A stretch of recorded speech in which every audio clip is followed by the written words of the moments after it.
Last Report is one of the newest indie horror games taking place in a nature reserve, where you're made to do reports and uncover a conspiracy, while sinister things happen in the shadows. And whilst it is only pixel art, I can assure you that this game is just as terrifying as other horror games. And so in this video essay I analyse this game and also compare it with similar games in the nature horror genre. This is Last Report. Also, warning for graphic and disturbing imagery. Whilst it is pixel art, some parts of this game is quite gory.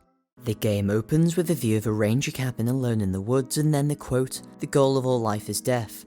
Something that'll make sense later on. You then see a cutscene of you driving at night through the wilderness to the Among Green Trees National Park, before then showing you entering your cabin, and this is where most of the game takes place. This is your desk, a place that may seem comforting now, but trust me, it won't be for very long. You then have to familiarise yourself with the rules of the park, like no hunting and no fishing. Before then, someone is at the door. You open it and you're introduced to John, an old colleague of the protagonist of the game, and you have a basic conversation. John then warns you about the power being unstable and the lights occasionally flickering. Classic horror game stuff. And he then gives you a coffee and tells you to give keys to a new employee working in another cabin. After this, you get into the main gameplay loop of the game, in which you have to analyse reports following certain rules, ensuring that the date and location are correct and making sure to identify what rule is being broken. Anyway, whilst doing these reports you begin to get a creepy vibe, and you get a sense that something is off, as after submitting the reports you have to complete a captcha with vaguely unsettling vibes, like asking you if you are human, to which the robot then looks disappointed if you click yes, implying that there may be something that isn't human, or something that doesn't want you being human. Anyway, after this, nothing really happens for the first part of the game. You can look through files on the computer given basic managerial information, but besides that things are pretty normal until...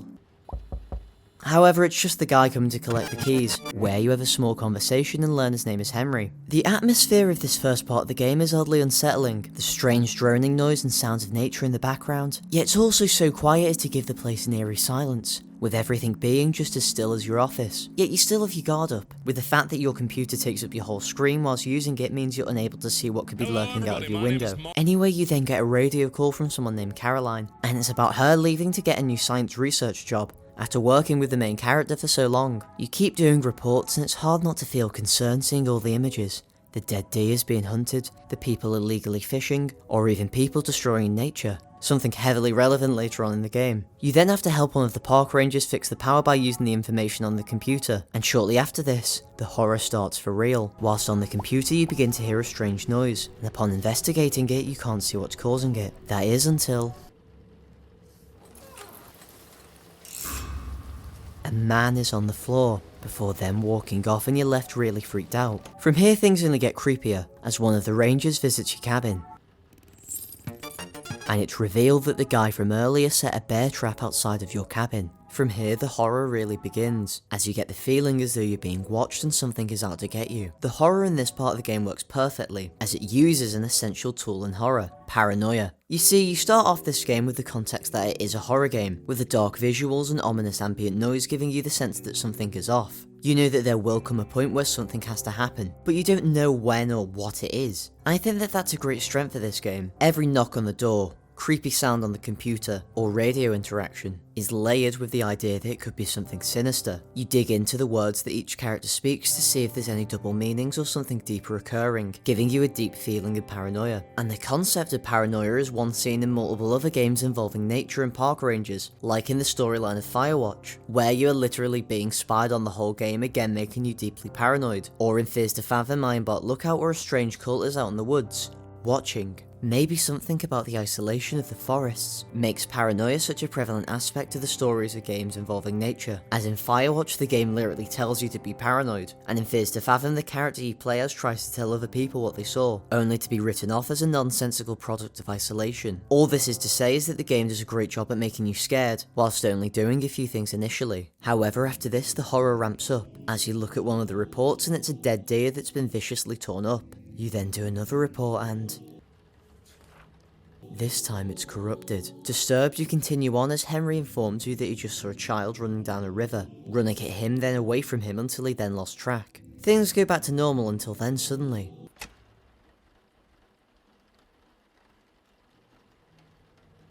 A man approaches and then knocks on the door, and so you answer it and...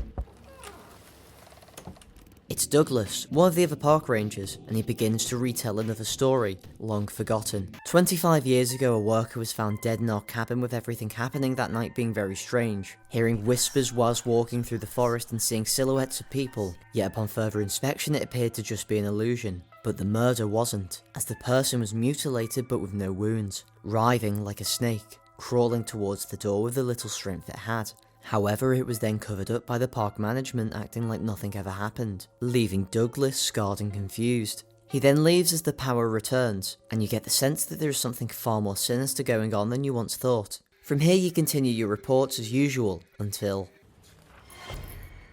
you see an image of a dead hiker. You then report it to John, who actually acts pretty competently. You are then sent back into the cold of the night, doing more and more reports until you see one saying, "It is close," to which then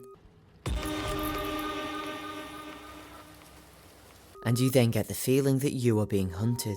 You try to report it, but the signal is gone, and there is no response from anyone you try to contact. You then do more reports and see more bodies torn up viciously, and when trying to submit it, you see a grotesque depiction of a hanging man, with the text, "Choose your destiny." You then get a call from lost hikers that are wounded before then going silent, with your computer wallpaper changing to have a strange figure staring at you, with then another report coming in of more murdered hikers. This happens again until you then see a strange figure appear at your window, repeatedly banging on it. Startled, you don't know what to do, as it just mindlessly keeps banging regardless of what you do. You then get a report with a creature that has glowing red eyes. Before then, this happens. Your computer is corrupted, with strange abominations seen on security cameras, and even though it's only pixel art, it still manages to instill a great amount of terror. A part of this game that I like the most about it is how it goes out of its way to both align with the conventions of its genre, but also how it decides to go against it. It has the usual tropes of an old experienced ranger, with stories you wouldn't believe and playing into the idea of paranoia, yet it also subverts another common expectation of other nature horror games, that being isolation. You see, isolation, like paranoia, is another technique used in these types of games that go hand in hand with paranoia, with two types of isolation being very prevalent in these types of nature horror games, those being physical isolation and social isolation. Physical isolation is the act of being physically separated from another person, like how you're physically isolated in the game Firewatch, being cut off from society with the only people you see being vague silhouettes, and with the only contact being over the radio. Then social isolation being the act of being socially separated from another person, as though they're hiding something from you, or you get the feeling like you both aren't on the same page. And a great example of social isolation is Fears to Fathom Ironbark Lookout, as throughout the game creepy and alarming things occur, yet everyone around you assures you it's nothing, giving you careful warnings to not go digging deeper and keep to yourself, or straight up dismissing your worries and fears, eventually culminating in a deadly encounter that no one believed happened. So how does this relate to Last Report? Well, in the game, physical isolation is perfectly used to create horror, as you cut off from the other rangers being in your own cabin, and that isolation is scary, as if something were to happen to you, who would be there to help you? But also, this isolation can't be done as effectively if you don't have times where you're not alone, and that's why by having interactions with people coming into your cabin, or over the radio, it gives a point of relief that juxtaposes with the time you're isolated. And this isn't done as much in other nature horror games, as while there are radio interactions, there aren't as many physical interactions as there are in Last Report. Then with social isolation, it's used far differently in this game than in other nature horror games, as instead of having people not give you the full picture or withhold information from you, everyone is open and honest, and especially later on in the game you get the sense that you're all on the same team. However, you still do get the sense of social isolation when Douglas explains the cover-up of the person's death, and it's amazing how well all of these tropes are used, yet in a way that is different. Overall though, the way that this game uses both paranoia and isolation is a great part of what makes the horror of this game unique. Also, if you've watched this far, I'd really appreciate it if you could subscribe. These video essays take a long time to make and it would really help me out so much. Anyway, enjoy the rest. Next, however, you see a skeletal and rotting figure standing in your doorway, and worse yet, someone calls you on the radio. It's John, terrified of all the monsters everywhere and hiding out in the woods, and calling us to find the heart of the anomaly that if found could kill all of these monsters. John then goes silent as the signal cuts out. From here you now have a goal to work towards. Look through as many reports as possible in hopes of finding the heart of the anomaly, yet things only get more disturbing as the reports show your cabin saying, "I see a death." Your computer flashes red and the power shuts off until then. Something enters the cabin. You scan the pixelated environment desperately with your flashlight, unable to use your computer and hearing the nightmarish roar of the creature, until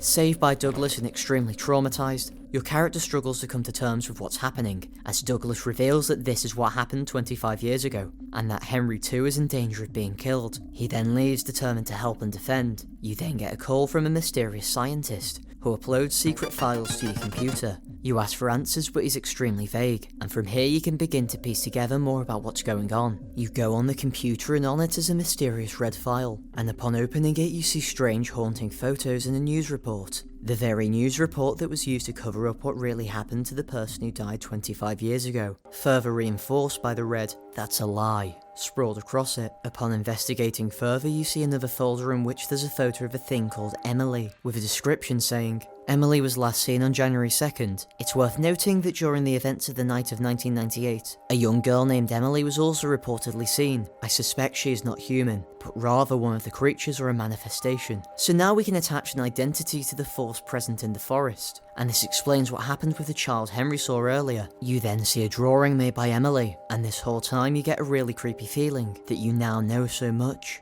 yet also so little, as you comb through these files more and more, reading another file from presumably the person that gave them to us, where they seem crazy and desperate due to being unable to see the truth. However, once knowing the truth, they seem terrified, like they have stumbled across something truly haunting, something that puts them and everyone else in danger, something alive. After this you go back to doing reports, before then hearing the sound of gunshots. You call Douglas and he says he's killed 2 creatures, but Henry is still missing. Douglas then heads to the main building to find other guards to save us before then the signal cuts out, and so from here you're now fully alone. There's a chance that you won't be saved, and as you sit there filing more and more reports, you begin to worry about how you may survive this, until you then check another report and... It's the missing poster of Emily, and you see the photo of her disappear, with this taking up the whole screen in a surreal and haunting way. You then get rid of it, revealing an open door and a sketch of a strange creature holding hands with someone, seemingly drawn by Emily. This part of the game is incredibly creepy and has moments of both active horror and passive horror. For example, all the jump scares and creepy occurrences are passive horror, where the creepy stuff just happens to you. This is what's used mainly at the start of the game as the horror builds. Yet the more isolated you get and the more intense and disturbing the horror gets, the more it utilises active horror, in which you take direct action, like scanning the cabin using the flashlight, or looking through the files on the computer in search of information. And speaking of, another excellent part of the horror in this game is that the more you learn about it, the creepier it gets, as while you're piecing together the story and the truth behind the occurrences, you learn more about the threat you're up against, from the gruesome wounds seen inflicted in the reports, to how it left a ranger in an unnatural state 25 years ago, and even how it all seems to be haunted by the influence of a missing child. This adds to the horror as it means your knowledge of the situation is proportional to how much you're scared, because you're realising the true nature of what you're up against. Following this, you again continue more reports. Seeing this extremely glitched out one which you put on your computer, changing the background to a strange blue with a weird symbol, and giving you access to the file Mr. Thomas. Upon reading it you learn it's from 1998, discussing the aftermath of what happened in the cabin, with the person writing feeling amused by the threat of the police, and saying that they're not afraid of any authorities. This is presumably who covered up the death, which is supported by the letter then saying that the evidence has been removed alongside the witnesses, before then signing off as Doctor, the same person that contacted us earlier in the night. You then go back to more reports seeing more gruesome scenes, but then a photo appears of a birthday party. You then finally get another call from Henry. He's safe but on his way to our cabin. Upon submitting more reports, more glitches begin to occur before then. This report allows you to see the room in a ruined way, with a strange creature in the centre, and after one more report, you see a gruesome beating heart, which when applied to your computer makes things bloodied and grotesque. You then go to do one more report and... it then sends you to a flashback to speaking with Caroline. It's wholesome and a real change of pace from the isolation before. However, you quickly snap back to reality, with a report saying the heart is almost here. There is then another knock at the cabin. You open it, and... he says that we need to accept whatever deal comes our way, and that someone is coming. Before then, he dies. After this, things only get more sinister until... you then have to file another report of a pile of bodies, before then getting a call from John, talking about what's happened. But John isn't so lucky as a monster has gravely wounded him, and warning us not to come. A monster charges at him before he then shuts off the radio. You are now completely alone. You continue your reports until... Things are now becoming more and more distorted until finally... you reach the heart. Before then... a nightmarish monster appears and it begins to speak to you, saying it only kills those who deserve it, saying that humans have no respect for the forest and destroying nature.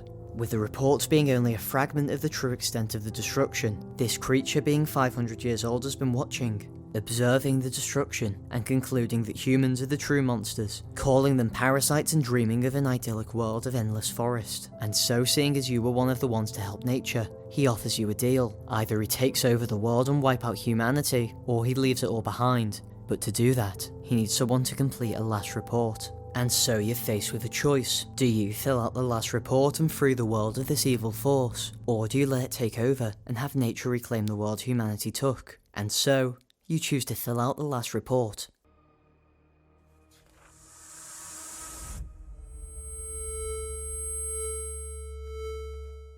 You open your eyes and see an ethereal view of what looks like your office, with reports flying around until a strange person approaches, telling you that you're in the void, the edge of the human world, and by entering the void you're no longer fully alive, with your mind abandoning your body to end up in the void. You then ask him how long he's been here for, and he says 25 years, and it's revealed that this is the original ranger who died all those years back. It then cuts to a view of him, and a strange creature basking in the light below a northern lights-esque sky, saying that this is the edge of everything good and dark, but not anymore. You see more of this landscape and its weird nature, before he then helps you cross the void, and you both walk off into the ethereal expanse. The lights flicker out and the game ends. The credits then roll, showing a view of a body holding a flashing walkie-talkie.